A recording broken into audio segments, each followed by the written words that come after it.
Ancristi TV. www.ancristitv.com. Sahany Kristy mivavaka amin'ny fahamasinana, miasa amin'ny fahamarinana, mankatoa tenin'Andriamanitra, malagasy mandova lanitra. Amin'ity andro an'ity manana hafatra ho anao ny lanitra.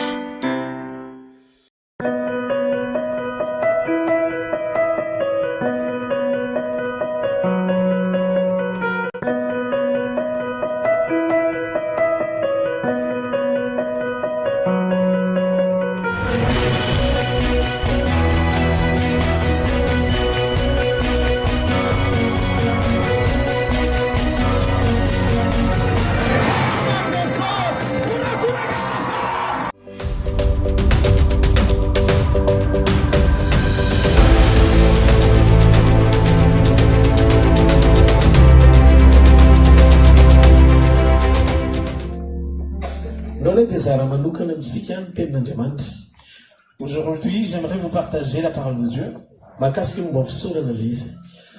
Ça concerne les actions de grâce ou la reconnaissance.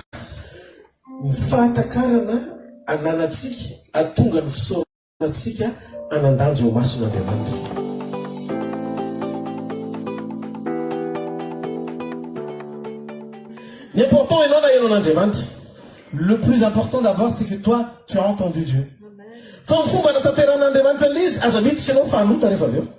Mais la manière, la façon dont Dieu va accomplir ce que lui il a promis, ne l'aide pas dans ça parce que sinon tu vas pécher.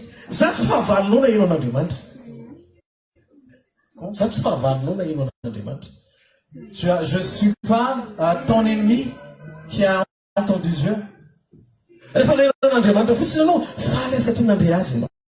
Ah, quand tu as entendu Dieu, bah, je suis dans la joie, je suis content.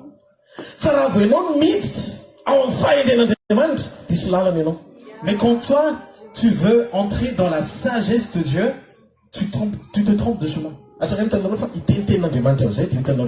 pouvez élever vos mains. 1 Corinthiens 7. 1 Corinthiens 2. 1 Corinthiens 2, 7, 8, 7, 8. Oui. 1 Corinthiens 2, 7, 8, pasteur, s'il vous plaît. Au nom de Jésus, nous prêchons la sagesse de Dieu, mystérieuse et cachée, que Dieu, avant les siècles, avait destinée pour notre gloire. Sagesse qu'aucun des chefs de ce siècle n'a connue, car s'ils l'eussent connue, ils n'auraient pas crucifié le Seigneur de gloire. Amen. Alléluia! Alléluia!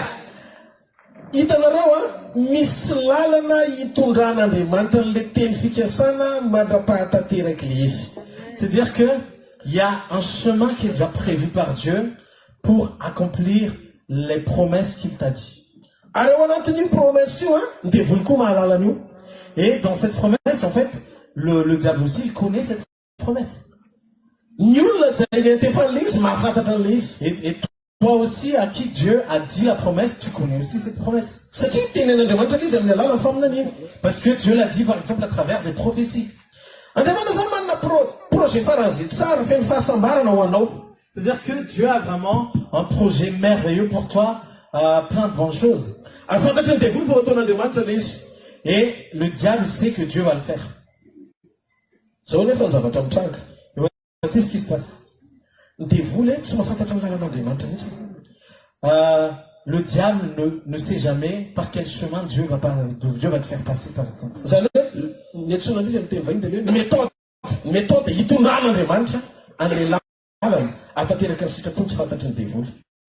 Le diable n'a aucune idée de la méthode de Dieu, de comment il va te conduire jusqu'à la promesse. Il ne sait pas quel sera le chemin que tu vas emprunter pour que tu puisses t'en sortir.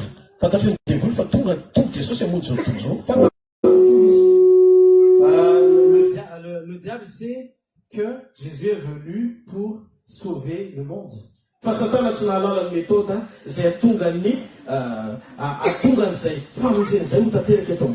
Mais le diable n'avait aucune idée de comment Jésus allait sauver le monde.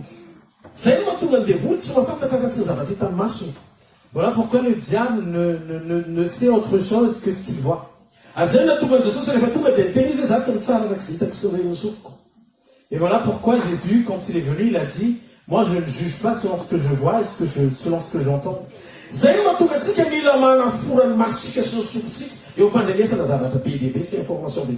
Voilà pourquoi on doit circoncire nos yeux et nos oreilles en écoutant plein de choses et en voyant plein de choses dans ce monde.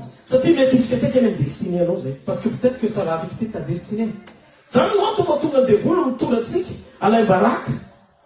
Voilà pourquoi le diable veut toujours nous humilier. Voilà pourquoi le diable veut qu'on soit vraiment dans le découragement.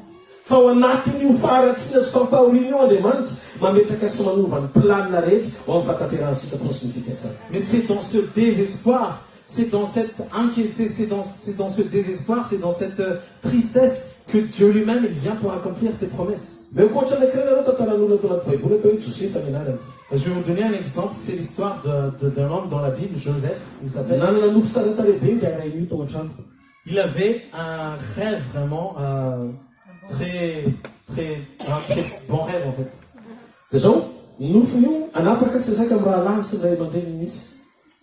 Et son rêve disait que il allait régner il allait dominer sur ses frères, sur ses parents.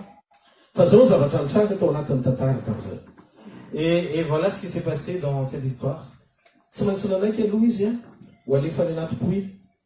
Il devait accepter d'être envoyé dans le puits. Il devait accepter à être envoyé en tant qu'esclave dans la maison de Potiphar. Et il a été injustement accusé pour qu'il puisse pour une chose qu'il n'a pas fait. Il est allé en prison.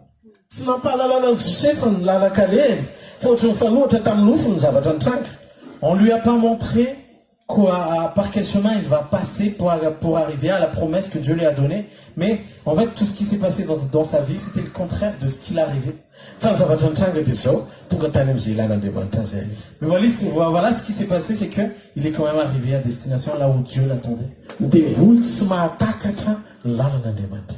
Le diable n'arrive jamais à comprendre le chemin de Dieu.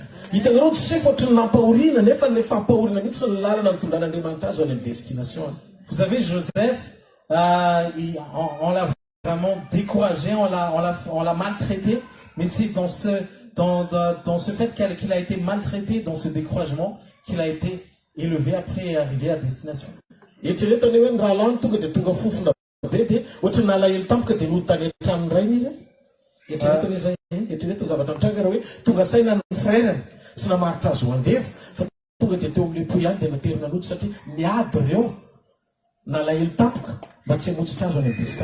Imaginez par exemple ses frères, finalement ils avaient pitié de lui et finalement ils ont décidé de ne pas le vendre en tant qu'esclave. Est-ce qu'il serait arrivé en Égypte?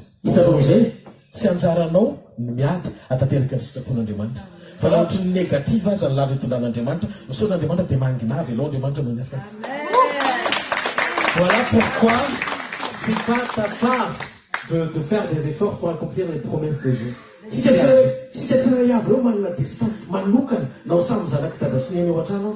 Chaque personne ici présente, vous avez une destinée spéciale, chacun d'entre vous, dans le cœur de Dieu.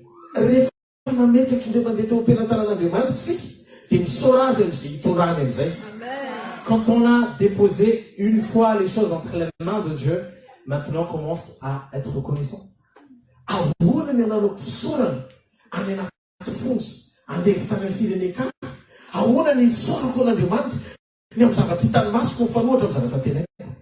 Comment je peux être reconnaissant à Dieu en tant qu'esclave? Comment je peux être reconnaissant à Dieu alors que je suis en prison, je suis un prisonnier? Comment? Parce que ma reconnaissance, je ne l'ai pas confiée à ce que je vois.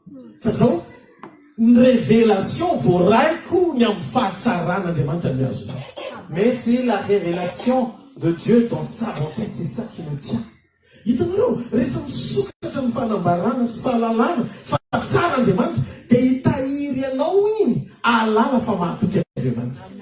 Quand il a été révélé à nous que Dieu est bon, ça va nous soutenir à avoir confiance en Dieu.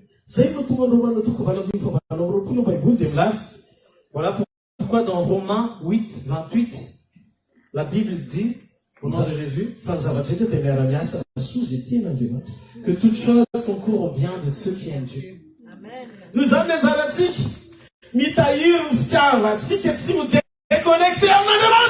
Voilà, c'est pourquoi notre part, c'est de garder notre amour pour Dieu. Vous supposez demander, vous n'andrez les filles envers le monde, tous ces oui. Paul a dit une fois, dès que j'ai entendu la voix qui venait de Dieu, je n'avais plus besoin des idées des autres. Et vous savez ce qui s'est passé? C'est comme si, en fait, les réalités de la vie étaient contraires à la vérité.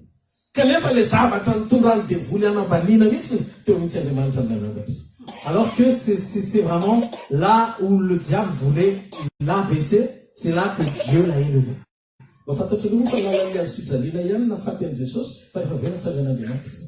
Vous savez que c'est le chemin de la croix, c'est à travers le chemin de la croix que Jésus a été tué, il est mort. Mais c'est à travers ça aussi que Dieu l'a ressuscité après. Peut-être que son cœur a été blessé parce qu'on l'a trahi, mais c'est pas grave.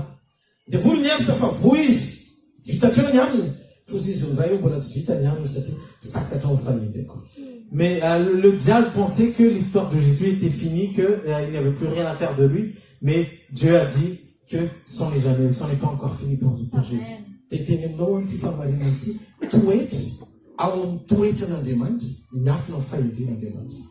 Moi, j'aimerais te dire cette vérité. C'est dans le caractère de Dieu que se cache la vérité de Dieu.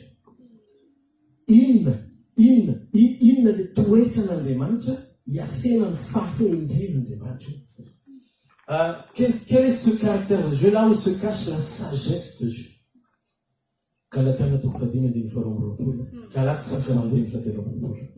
Galates 5, 22, 23, au nom de Jésus, le fruit de l'esprit est l'amour, la joie, la paix, la patience, la bonté, la bénignité, la fidélité, la douceur, la tempérance. Amen.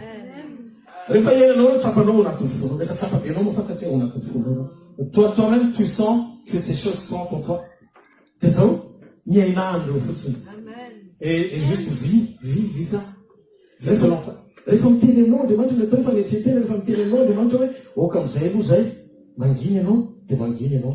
Quand Dieu te dit, l'humilité, c'est que quand Dieu te dit, et silence, et tu es silencieux tout de suite.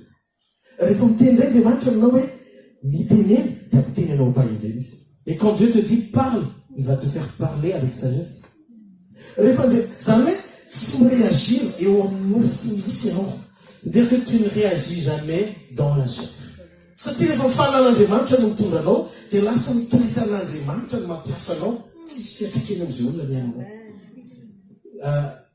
Quand c'est l'Esprit de Dieu qui t'utilise, ça devient son caractère qui t'utilise.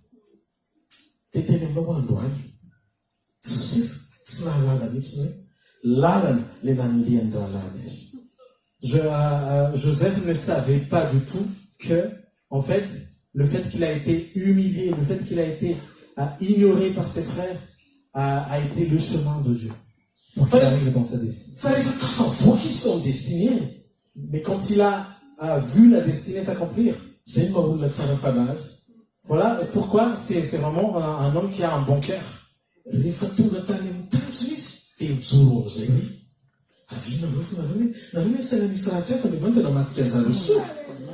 Quand il est arrivé à destination, il a appelé ses frères, il a dit, en fait, vous croyez me faire du mal, mais Dieu a changé ça en bien.